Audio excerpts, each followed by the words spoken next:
నమస్తే welcome to Suman TV. ప్రస్తుతం మనతో పాటు ఉన్నారు youth icon of Telangana, best emerging entrepreneur of Telangana, women of inspiration by central ministry, real estate expert doctor Sravanthi Ellasiri గారు. వారితో మాట్లాడి రియల్ ఎస్టేట్ని ఒక ఇన్వెస్టర్ పాయింట్ నుంచి కూడా చూస్తే వాళ్ళు ముఖ్యంగా గుర్తుంచుకోవాల్సిన అంశాలేంటి ఇవన్నీ శ్రవంతి గారి మాటల్లో విని తెలుసుకుందాం. నమస్తే శ్రవంతి గారు. నమస్తే అంజలి గారు. ఇన్వెస్ట్ చేసే వాళ్ళ గురించి ఒకసారి మాట్లాడదాం. చాలా మంది వ్యూవర్స్ కూడా వెయిట్ చేస్తూ ఉన్నారు. మేము కొత్తగా ఇల్లు కొందాం అనుకుంటున్నాం, లేదా ప్లీజ్ ఏదో ఒకటి తీసుకుందాం అనుకున్నప్పుడు ఇన్వెస్ట్ చేసే వాళ్ళకి ఎంత మంచిది, ది బెస్ట్ అనుకోవాలా, ఎందుకు మేము అసలు ఇన్వెస్ట్ చేయాలి, ఎక్కడెక్కడ ఇన్వెస్ట్ చేస్తే బెటర్ అనేది చాలా మందికి డౌట్ ఉంది. సో మీ నుంచి తెలుసుకోవాలనుకుంటున్నాను. ఫస్ట్ ఆఫ్ ఆల్ ఇన్వెస్ట్ చేయాలి అనుకున్నప్పుడు ముందు మీరు సింప్లిఫై చేసుకోండి. దేని మీద ఇన్వెస్ట్ చేయాలనుకుంటున్నారు? ఒక ల్యాండ్ మీద, ఫ్లాట్ మీద, విల్లా మీద, ఎకరం కొనాలనుకుంటున్నారా? ముందు మీరు నాలెడ్జ్ తీసుకోండి. తర్వాత బడ్జెట్ క్యాలిక్యులేట్ చేసుకోండి. ఎంత బడ్జెట్లో మనకు స్టార్టింగ్ మనం ఇన్వెస్ట్ చేయాలి అనుకుంటే స్టార్టింగ్ మనకు బడ్జెట్స్ స్టార్టింగ్ రేంజ్ నుంచి కూడా ఉంటాయి. సో మీరు ఏ బడ్జెట్లో ఇన్వెస్ట్ చేయాలనుకుంటున్నారు, మీ దగ్గర ఎంత బడ్జెట్ ఉంది, అండ్ మీరు రిటర్న్స్ ఎంత లోపల ఎక్స్పెక్ట్ చేస్తున్నారు. అంటే లైక్ 5 years అయినా పర్లేదా, 10 years అయినా పర్లేదా, లేదా అలా ఉండిపోవాలనుకుంటున్నారా, ఇప్పుడు ఇమీడియట్ రిటర్న్స్ చూడట్లేదా అనేది ముందు చక్కగా కూర్చొని మీరు ఆలోచించండి. లైక్ ఎక్కడ పెట్టాలి ఫస్ట్ ఇన్వెస్ట్మెంట్, ల్యాండ్లో పెట్టాలా, ఫ్లాట్లో పెట్టాలా అనేది చూసుకోండి. ఒకవేళ ల్యాండ్ మీద పెడితే మీకు ఎప్పటి లోపల రిటర్న్స్ రావాలని చూసుకుంటున్నారో చూసుకోండి. అండ్ మీ బడ్జెట్ ఎంత ఉందో చూసుకోండి. అండ్ ఇంకొకటి ఏంటంటే మనకు ప్రాబ్లం వస్తే మనకు రెండే గుర్తొస్తాయి. ఒకటి బంగారము, ఇంకోటి ల్యాండ్ అన్నమాట. సో బంగారం అయినా సరే రేటు తగ్గిన రోజులు చూస్తామేమో కానీ ల్యాండ్ మాత్రం ఇంకా ఇయర్స్ పెరిగే కొద్దీ పెరుగుతూనే ఉంటుంది. సో కాబట్టి ఈరోజు ఇప్పుడు current scenario of real estate చాలా ఫాస్ట్ రిటర్న్స్ ఇచ్చేసేటట్టు అయిపోయింది. లైక్ మనం ఇంతకు ముందులాగా నేను కొన్నాను 10 ఏళ్ళకు కానీ నేను అది చూడలేను అనే పరిస్థితి ఈరోజు లేదు. ఈరోజు మనకు 3 yearsలో కూడా రిటర్న్స్ వచ్చే ప్రాజెక్ట్స్ ఉన్నాయి, 1 yearలో రిటర్న్స్ వచ్చే ప్రాజెక్ట్స్ ఉన్నాయి, and with in lesser than 3 years or above 3 to 4 yearsలో కూడా రిటర్న్స్ వచ్చే ప్రాజెక్ట్స్ ఉన్నాయి. సో అలాంటి ప్రాజెక్ట్స్ని పిక్ చేయండి. మీరు పిక్ చేసి మీ బడ్జెట్ ని పుష్ చేసుకోండి, లేకపోతే మీ బడ్జెట్ కి అనుగుణంగా చూస్ చేసుకోండి. సో అలా మీరు అప్రోచ్ అవ్వండి. ఆ కన్సర్న్డ్ కంపెనీతోనో, ఆ కన్సర్న్డ్ ఎక్స్పర్టీతోనో మీరు అప్రోచ్ అయితే they will guide you. Me budget ని బట్టి, మీరు ఇన్వెస్ట్ చేయాలనుకుంటున్న ప్లేస్ ని బట్టి, మీకు కావాల్సినంత ల్యాండ్ బ్యాంక్ ఎంతో అనే దాని మీద చేస్తారు. ఖచ్చితంగా మీ దగ్గర డబ్బులు ఉన్నాయి అంటే ఎయిదర్ గోల్డ్ అయినా లేదా ల్యాండ్ అయినా. I prefer land. 10 లక్షలు ఉన్నా సరే try to buy a land. Or if you have at least ఒక 50 lakhs budget ఉన్న try to go buy a land. So land is always a thing which secure you. మనం ఉన్నా లేకపోయినా land మన ఫ్యామిలీని సెక్యూర్ చేస్తుంది. సో హెసిటేట్ చేయకండి. Land మీద డెసిషన్ తీసుకునేటప్పుడు ఫ్రెండ్ ఒపీనియన్ తీసుకోవాలి, పేరెంట్స్ ఒపీనియన్ తీసుకోవాలి, ఇవేమొద్దు. ఎందుకంటే రేపు ఎప్పుడైనా ఏదైనా ప్రాబ్లం వస్తే ఆ ఫ్రెండ్ ₹1,00,000 ఇవ్వడేమో కానీ మీ అసర్ట్ మాత్రం ఇస్తుంది ఖచ్చితంగా. సో అలాంటి అసర్ట్స్ని బిల్డ్ చేయండి. ఒక ₹1,00,000 మనం ఒక రోజు ఖర్చు పెట్టేస్తే మనకు దాని మీద అసలు పాయింటే ఉండదు. కానీ you try to build that ₹1,00,000 ఎక్కడైనా ఇన్వెస్ట్ చేసి చూడండి.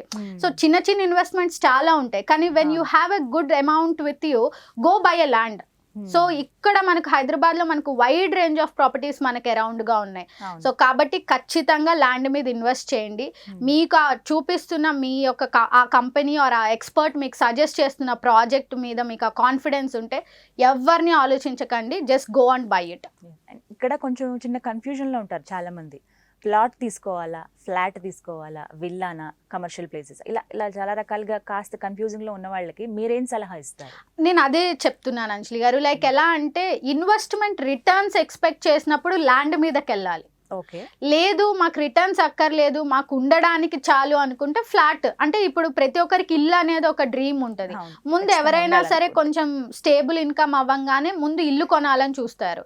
ఇల్లు అయిపోయిన తర్వాత దెన్ సెకండ్ ఆప్షన్ ఆలోచిస్తారు. ఫ్లాట్ మళ్ళీ ఫ్లాట్ ఉన్న వాళ్ళు విల్లాకి వెళ్ళాలనుకుంటారు. సో యంగ్ ఏజ్ లో ఉన్నప్పుడు లైక్ యంగ్ ఐటీ పీపుల్ వీళ్ళు ఏంటంటే I will always suggest them to go for a land. Land మీకు ట్రేడ్ చేయడానికి ఈజీగా ఉంటుంది, రాదర్ దాన్ ఒక బిల్డింగ్ కంటే కూడా, లేకపోతే ఒక ప్రాపర్టీ ఫ్లాట్ వీటికంటే కూడా ల్యాండ్ మీకు ఈజీగా ట్రేడ్ చేయడానికి ఈజీగా ఉంటుంది. సో కాబట్టి మీ ఇన్వెస్ట్మెంట్ రేంజ్ని ఫ్లాట్ ఉన్న వాళ్ళు విల్లాకి మూవ్ అవ్వాలనుకుంటారు, విల్లా ఉండే వాళ్ళు ఫామ్ హౌస్ కాన్సెప్ట్కి వెళ్తారు, ఫామ్ హౌస్ ఉండే వాళ్ళు ఎకరాలు కావాలనుకుంటారు. సో బేసిక్ ప్రైమరీ ఫ్లాట్ అయిపోయిన తర్వాత you try to invest on land.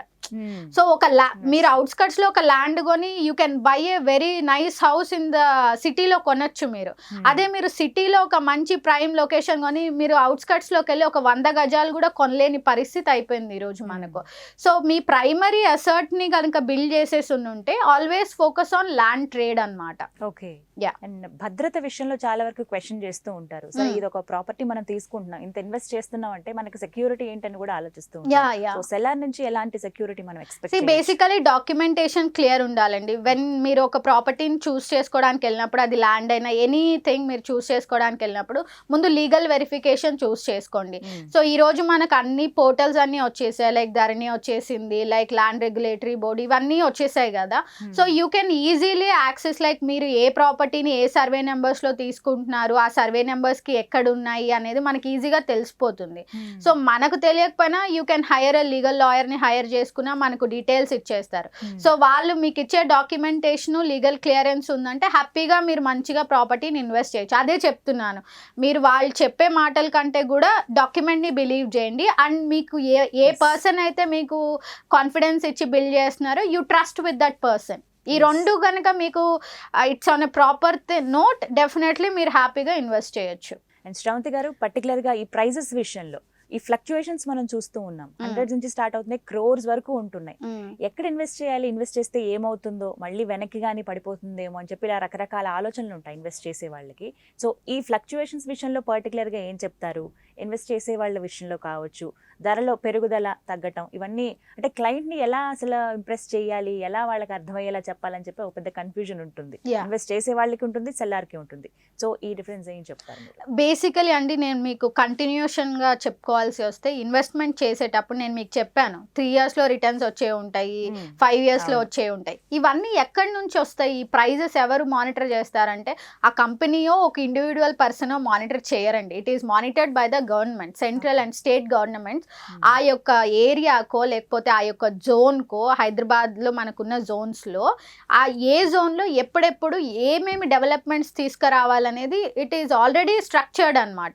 So ఒక్కొక్క టైంలో ఒక్కొక్క ఏరియా అనేది మనకు ప్రోగ్రెస్గా అవుతూ వెళ్తూ వస్తూ ఉంటుంది. అదే టైంలో ఒక్కొక్క, మీరు అన్నారు 100 రూపీస్ నుంచి కూడా స్టార్ట్ అయింది అన్నట్టు. ఎస్, అక్కడి నుంచి ఈరోజు మనం క్రోర్స్కి రీచ్ అయ్యాము అంటే it's only because of the infrastructure what is developed by the government of Telangana and the central government. So మనకు వచ్చే రోడ్స్ ఏంటి, మనకు వచ్చే ఇన్ఫ్రాస్ట్రక్చర్ ఏంటి, మనకు వచ్చే కంపెనీస్ ఏంటి, ఎన్ని ఇన్వెస్ట్మెంట్స్ వస్తున్నాయి. ఒక కంపెనీ వస్తే అక్కడ లివింగ్ పెరుగుతుంది. సో ఈవెన్ మీరు ఒక ఎవ్వరు లేని ఏరియాలో ఒక చిన్న ఆఫీస్ స్టార్ట్ చేస్తే కూడా వెంటనే ఇమీడియట్ గా దానికి ఆపోజిట్ లో ఫస్ట్ స్టార్ట్ అయితే ఒక టీ షాప్ స్టార్ట్ అవుతుంది. టీ షాప్ స్టార్ట్ అయితే అక్కడ ఒక ఎంప్లాయ్మెంట్ ఎవరో ఒక 2-3 పీపుల్ పనిచేస్తారు. అలాగే మనకు వచ్చే ఇన్వెస్ట్మెంట్స్ ని బట్టి ఆ ఏరియాస్ అనేవి డెవలప్ అవుతూ రావడం జరుగుతాయి. ప్రైజెస్ ఫ్లక్చువేషన్ అంటారా, డెవలప్మెంట్స్ ని బేస్ చేసుకునే ప్రైజెస్ పెరుగుతాయి. ఇది ఒక్క పర్సన్ దాన్ని నేను ఈ రోజు ఈ ₹1 ఉన్నదాన్ని నేను రేపు పొద్దునే నేను 2 కోట్లకు అమ్ముతాను అనడానికి లేదండి. అన్ని ప్రైజెస్ కూడా ర్యాండమ్, అంటే మీరు సమ్మరైజ్ చేసుకొని కనుక చూస్తే ఎక్కడైనా సరే మనకు 100-500 రూపీస్ వేరియేషన్, అంటే 500,000 రూపీస్ వేరియేషన్ లోనే మనకు ఆ ప్రాపర్టీస్ అనేవి ఒక పర్టికులర్ ఏరియాలో ప్రైస్ రేంజ్ అనేది ఉంటుంది. కాకపోతే మీరు ఏ స్టేజ్ లో ఎంటర్ అవుతారు అనేది ఇంపార్టెంట్. సో ఏ స్టేజ్ లో మీరు ఆ ప్రాపర్టీ మీద ఇన్వెస్ట్ చేయడానికి వెళ్తున్నారు అనేది ఇంపార్టెంట్. ఒక ఎండ్ ప్రోడక్ట్ లోకి వెళ్ళి మీరు పర్ స్క్వేర్ యార్డ్ 15,000 20,000 పెట్టి కొని దాని రిటర్న్స్ ఎక్స్పెక్ట్ చేయకండి. బికాజ్ ఎందుకంటే ఒక ల్యాండ్ మనకు మన ఓఆర్ఆర్ దాటిన తర్వాత మనకు జోన్స్ ఉంటాయి, లైక్ హెచ్ఎండిఏ, డిటిసిపి లాంటి జోన్స్ ఉంటాయి. అండ్ ఈ జోన్స్ ని బేస్ చేసుకొని హైయెస్ట్ రీచ్ అనేది ఉంటుంది. ఒక్కొక్క ప్రాజెక్ట్ మనకు 1000 నుంచి పెరగడం స్టార్ట్ అవుతుంది.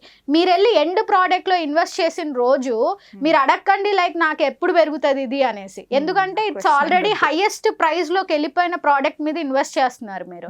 సో అందుకనే ఎప్పుడు కూడా ఇన్వెస్ట్ చేసి ఎర్లీ ఫేజెస్ లో ఇన్వెస్ట్ చేయడానికి ప్రయత్నం చేయండి. వెరీ ఎర్లీ ఫేజెస్ లో you try to invest in a project so that మీరు ఆ క్వశ్చన్ అడగొచ్చు, ఎప్పుడు చూస్తాను నేను, 5 years కి చూస్తానా, 1 year లో చూస్తానా, 3 years లో చూస్తారా అని.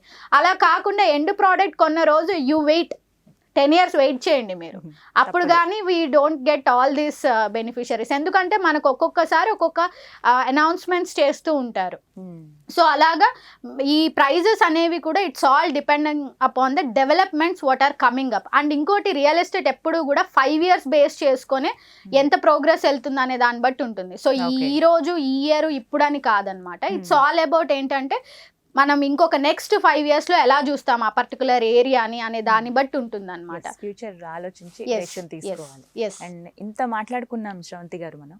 సో ఇప్పుడు పర్టికులర్ గా ఈ టైంలో ఎక్కడ పెట్టుబడి పెడితే బెటర్, ఏ ప్రాంతం, వీటి గురించి చెప్పండి. సో ఎక్స్పెషల్లీ రీసెంట్ టైమ్స్ లో గత 2 years నుంచి మనం వెస్ట్ హైదరాబాద్ వింటున్నామండి. వెస్ట్ హైదరాబాద్ అంటే మనకి ఎక్స్పెషల్లీ శంకర్పల్లి నుంచి చేవెళ్ళ, మోకిల, కొండకల్లు ఈ ఏరియాస్ అన్ని మనకు వెస్ట్ హైదరాబాద్ లో వస్తాయి. So there is a triangle call golden triangle అంటాము. అండ్ ఈ ఏరియాస్ ఆ వెస్ట్ కోకాపేట్ తర్వాత కోకాపేట్ నుంచి మీరు చూసుకున్నట్లయితే మనకు too much of land prices పెరగడం జరిగింది. టూ మెనీ ఆఫ్ ప్రాజెక్ట్స్ అక్కడ స్టార్ట్ అయ్యాయి. సో ఇప్పుడు current scenario west part of Hyderabad అనేది చాలా బాగుంది అనమాట. అంటే వెస్ట్ అంటే మనకు హైదరాబాద్ ని మనం జోన్స్ గా డివైడ్ చేసుకుంటే నార్త్, ఈస్ట్, వెస్ట్, సౌత్ అలా ఉంటుంది. సో మనకు west part of Hyderabad which is very close to మన ఔటర్ రింగ్ రోడ్ కి చాలా దగ్గరగా ఉంటుంది. సో మీకు కనుక అక్కడ కనుక మంచి డీల్ దొరికినట్లయితే వెస్ట్ హైదరాబాద్ లో ఇన్వెస్ట్ చేయడానికి ట్రై చేయండి. ష్యూర్, తప్పకుండా. అంటే మీరు ఇచ్చిన సజెషన్స్ ని అండ్ వాటన్నిటిని ఫాలో అవుతూ అండ్ మీరు చెప్పిన ప్రతి మాటని గుర్తు చేసుకుంటూ ఖచ్చితంగా అది ఫాలో అవుతాం. దాంతోపాటుగా అంటే చిన్న చిన్న డౌట్స్ అన్నీ కూడా మాకు క్లారిఫై చేశారు. మనం ఇంతకుముందు మాట్లాడుకున్న వాటిలో లాగానే వెళ్ళాలా వద్దా, ఇన్వెస్ట్ చేయాలా వద్దా, ఈ డౌట్స్ అన్నీ కూడా మేబీ ఈ వీడియో చూసిన వాళ్ళకి ఒక ఐడియా వస్తుంది. సో ఇంకా ఏమైనా ఫర్దర్ డౌట్స్ ఉంటే ఖచ్చితంగా క్వైరీస్ చాలా వరకు వస్తాయి కాబట్టి మీరు ఆన్సర్ ఇవ్వాల్సి ఉంటుంది. ఫర్దర్ వీడియోస్ లో కూడా వీటి గురించి ఇంకా డీటెయిల్డ్ గా ఎక్స్ప్లెయిన్ చేసి ఇంకా డీటెయిల్డ్ అంటే వ్యూవర్స్కి వచ్చిన డౌట్స్ బట్టి కూడా మనం మాట్లాడుకుందాం శ్రవంతి గారు.